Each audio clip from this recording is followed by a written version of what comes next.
Afurika ibamo urwego rw'indege rwihuta cyane kandi ibibuga by'indege bigira uruhare runini mu guhuza uyu mugabane wacu wa Afurika ndetse n'isi yose. Hamwe no gukenera ingendo z'indege, iterambere ry'ibikorwa remezo n'iterambere mu ikoranabuhanga, ibibuga by'indege bimwe na bimwe byo muri Afurika byarakuze bihinduka ihuriro rikomeye ry'ino si yacu. Nguhaye ikaze wowe ukurikiye The Real Shema TV. Muri iki kiganiro tugiye kureba bimwe mu bibuga 10 by'indege muri Afurika binini cyane kuruta ibindi.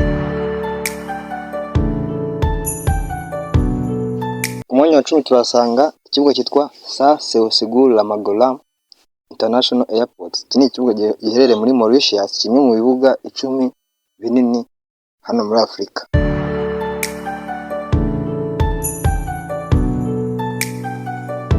Ku mwanya wa 9 turasanga Libreville International Airport. Ni ikibuga giherereye hano muri Gabon, mu murwa mukuru wa Libreville.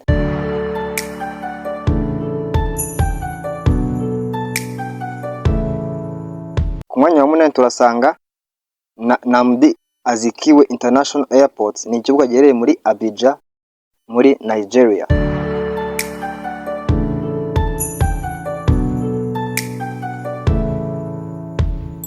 Ku mwanya wa 7 turasanga ikibuga cyitwa King Shaka International Airport.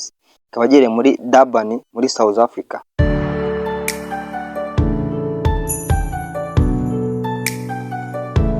Ku mwanya wa 6 turasanga ikibuga cyitwa Mohammed International Airport. Ni ikibuga giherereye muri Casablanca muri Maroc. Nongera kwibutsa gukora subscribe kuri The Real Shema TV. Mbere yuko twinjira mu bibuga 5 bya mbere binini ku isi by'indege, mwibutsa kureba neza niba utarakora subscribe kubikora kugira ngo ubashe kunogerwa n'ibindi biganiro tubagezaho umunsi ku munsi. Ku mwanya wa 5 turasanga ikibuga cyitwa Cape Town International Airport. Ni ikibuga giherereye hara muri Cape Town, ni muri South Africa.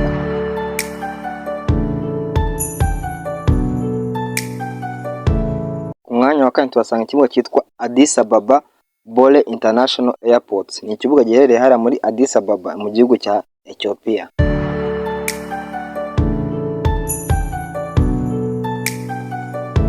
Ku mwanya wa 3 turasanga ikibuga cyitwa Murtala Muhammed International Airport. Iki ni ikibuga giherereye hariya muri Nigeria mu murwa mukuru wa Lagos.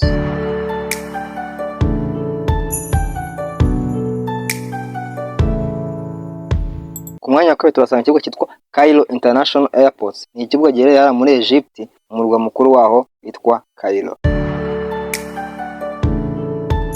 Ku mwanya wa mbere dusanga bimwe mu bibuga 10 binini muri Afurika, turasanga ikibuga cyitwa OR Tambo International Airport. Ni ikibuga giherereye muri South Africa mu mujyi wa Johannesburg. Nongeye kubashimira kuri mwamukurikiye The Real Shema TV. Nongeye kwibutsa niba utarakora subscribe kuyikora kugira ngo ubashe kunogerwa n'ibindi biganiro tubagezaho umunsi ku munsi. Murakoze.